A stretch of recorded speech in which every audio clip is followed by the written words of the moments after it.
Law enforcement agents are facing just a devastating 1,000% spike in assaults. And yet our sources reveal one political faction just announced plans for what critics are calling a digital getaway car for criminals. And they actually wanted taxpayers to foot the bill for it. Welcome to the deep dive. Today, we're immersing ourselves in source material detailing a really ferocious political conflict. It centers on this proposal for a master ICE tracker website. Right. And our mission here is to impartially unpack these documents so you can see the two starkly contrasting narratives. Who, according to these specific sources, is truly upholding the rule of law, and who is, well, actively working to undermine or even obstruct it. Yeah, and this isn't just abstract policy disagreement, is it? The sources frame this as an immediate threat, something that takes political fighting out of Congress and, potentially onto the streets. It could put federal officers in real physical danger. Yeah. So we really have to start with the news hook, the thing that kicked off this whole controversy. Absolutely. The immediate focus is on California Representative Robert Garcia and Los Angeles Mayor Karen Bass. They announced plans for this master ICE tracker, and their intention was to host it directly on a House Oversight Committee website. Okay, so the stated goal from their side was providing necessary oversight, documenting alleged brutal misconduct and what they called moments of terror supposedly committed by ICE agents. Representative Garcia specifically brought up, I think, more than 170 cases this year where American citizens were detained, Right. basically arguing this showed agents weren't just doing their jobs. But the reaction from Republicans and federal officials, from DHS, figures like Attorney General Pam Bondi, it was intense, immediate. They overwhelmingly saw this not as oversight, but as doxxing, a reckless assault on law enforcement. Right, doxing, that's a strong word. It is. And AG Bondi, for example, explicitly warned that the Department of Justice has, quote, zero tolerance for violence against law enforcement and would prosecute anyone assaulting agents. And this is where the danger becomes, well, quantifiable, isn't it? This leads to the most serious claim in the sources. The Department of Homeland Security highlighted that amid all the existing anti-ICE rhetoric, violence against ICE officers had already increased by a really startling 1,000%. Yeah, and that statistic is just crucial because it suggests the threat isn't theoretical, it's very real. The sources point out this isn't the first time information like this might be used. They specifically note the gunman who attacked the Dallas ICE facility apparently used a tracking app to help plan his assault. Wow. So the core question raised right away by these documents is, was this proposal really about legitimate oversight, or did it actually amount to active obstruction of federal justice? Okay, let's focus on that obstruction charge now. Let's dive into segment 1. The master tracker controversy. What exactly was this Democratic plan designed to track?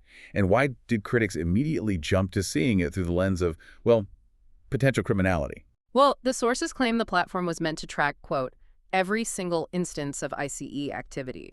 The idea was that community members would send in information about agent movements, detentions, that kind of thing. Proponents argued this was just essential community transparency. But the opposition saw something much, much darker in it. Correct. Critics quickly condemned the website. They called it a tool specifically designed to help, quote, criminal illegal immigrants and left-wing agitators evade arrest. And that's where that really powerful metaphor came from. One source labeled the whole proposal as building a digital getaway car for criminal illegal immigrants. A getaway car. That strongly suggests aiding and abetting, doesn't it? Yeah. Did the criticism stay purely rhetorical, or did it actually escalate? Did they claim potential federal legal violations? Oh, it absolutely escalated. Federal critics, including DHS Assistant Secretary Tricia McLaughlin, stated flatly that the plan, quote, looks like obstruction of justice. And legal analysts within the source material pointed to two specific federal statutes they argued could potentially be violated by running a tracker like this. Okay, this is where we need some clarity. Could you maybe unpack those specific U.S. codes for our listeners? Sure.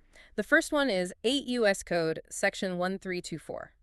Now, simply put, this law makes it a crime to transport, conceal, harbor, or shield someone who has entered or remains in the U.S. illegally. So if a publicly funded government website gives out real-time tracking info specifically to help people evade arrest, well, legal critics argue that could certainly fall under the definition of shielding or concealing. That's a pretty direct interpretation. What about the second statute they mentioned? The second one is 18 U.S. Code Section 111. This is a federal law that prohibits forcibly assaulting, resisting, opposing, impeding, intimidating, or interfering with any federal officer, and that includes ICE agents while they're engaged in their official duties. So given that already existing 1,000% spike in violence against these agents, revealing their locations in real time, critics argue, is inherently intimidating. It impedes their ability to carry out arrests safely. And the sources seem to suggest this pressure, the legal and safety concerns, actually worked. Yes, it seems the concern crossed the aisle. House Administration Chairman Brian Steele confirmed pretty quickly after that the House would not maintain a website that tracks or doxes ICE agents. And so, while that immediate physical danger seems to have been averted, the ideological conflict, this whole question of who has integrity and who's obstructing that, definitely remains central. Which brings us nicely to segment 2. If the sources are alleging the opposition is obstructing federal law enforcement, where do they claim the real focus on law enforcement integrity currently lies? They seem to point squarely at the Trump administration. Precisely. The sources we looked at widely present the Trump administration as actively working to, quote, restore the rule of law and dismantle entrenched corruption. And this struggle is often defined in these sources by the fight against what they call the deep state. Okay, we need to be clear here. When the sources use that term, that very charged term, deep state, what exactly are they referring to? According to the source material we reviewed, the deep state is defined as basically a collection of entrenched, non-elected bureaucratic actors across federal agencies, think DOJ, State Department, etc., who these sources claim are actively working to undermine the agenda of a democratically elected administration. They do this, allegedly, through resistance, leaks, and politicized enforcement actions. And what specific mechanism is the administration using, according to these sources, to tackle this internal resistance? They highlight the formation of the Interagency Weaponization Working Group, or IWWG. The sources state this group was organized specifically to de-weaponize federal agencies, arguing that these agencies became politicized during the prior administration. I found that quoted irony argument from a senior official particularly interesting. Can you touch on that? Yeah, it's the direct counter-narrative, isn't it?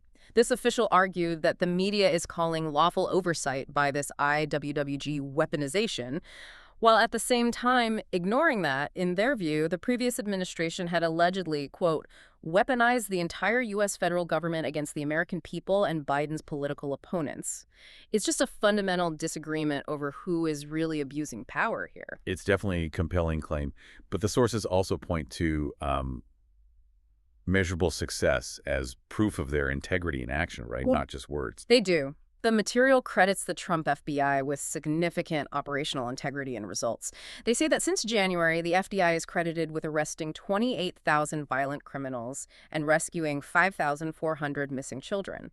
These statistics are presented as, tangible proof that the administration is focused on accountability and public safety, not political games. And beyond the operational side, the sources also touch on President Trump's personal character. They suggest his integrity is actually a key asset in this fight. Yes, exactly. He's often lauded in these sources for achieving massive success as a developer, even in tough, maybe corrupt environments like New York City, apparently, without compromising his integrity.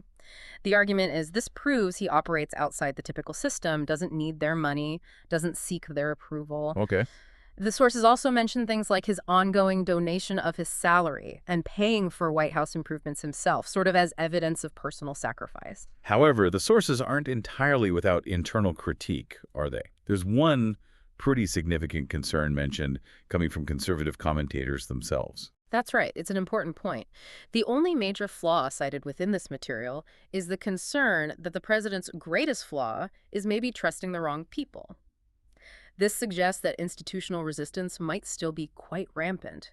And this criticism centers on some serious allegations against Deputy Attorney General Todd Blanche, whom some sources claim is a, quote, Democrat deep state mole intentionally blocking the president's agenda, specifically by stalling pardons for individuals critics often refer to as J6 political prisoners. Well, that sets a perfect stage, then, to look at the opposition's alleged actions.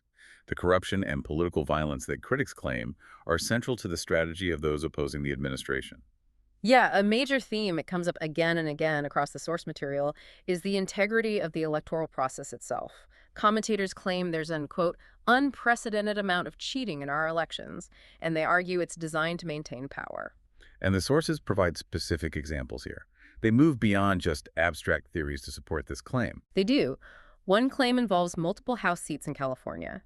Critics argue these seats suspiciously flipped from Republican to Democrat after, quote, weeks of counting. This slow process itself is presented as evidence of maneuvering. And furthermore, Texas reported finding 2,700 illegal immigrants on its voter rolls during a state review. This is presented as evidence of fundamental security flaws in the system. And how are citizens responding to these concerns, according to what you've read? Well, this seems to have sparked significant grassroots action. The sources highlight that over 250,000 Californians signed a petition demanding mandatory voter ID in just 2 weeks. They apparently viewed this specific reform as absolutely crucial to ending what they define as systematic cheating in their state. Okay, so election integrity is one major area. But that isn't the only tool critics allege the opposition is using, right? The sources also accuse the DOJ and DNC of partnering in the Trump persecution through financial and political means. Right, the cost of the opposition's strategy is really heavily emphasized in these sources. They calculate that the Mueller investigation alone cost taxpayers over $40 million. And critics argue that the DNC should actually be legally forced to repay that huge sum to the U.S. Treasury, arguing the whole thing was just a politically motivated investigation from the start.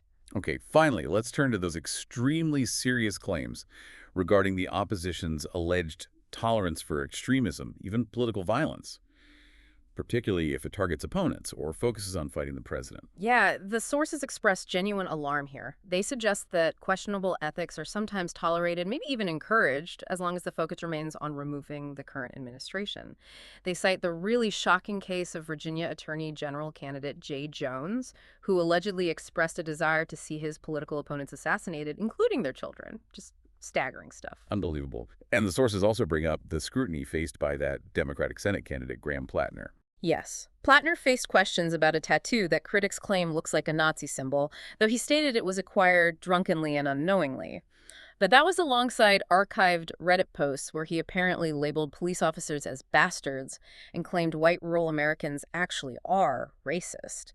The conservative critique, basically summarized by the sources, is that for the opposition, quote, everything is on the table to achieve their political goals. Wow, okay. So this deep dive has really laid out two extremely polarized, fully developed narratives from the source material.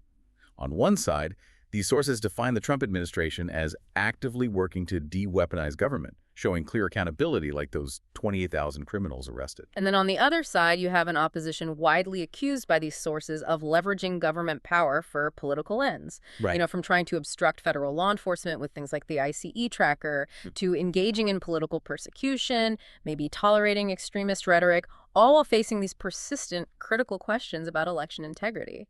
It certainly paints a detailed picture of what the sources define as a crucial, ongoing battle for the country's institutional integrity, a real clash of worldviews. So let's leave you, the listener, with this final provocative thought.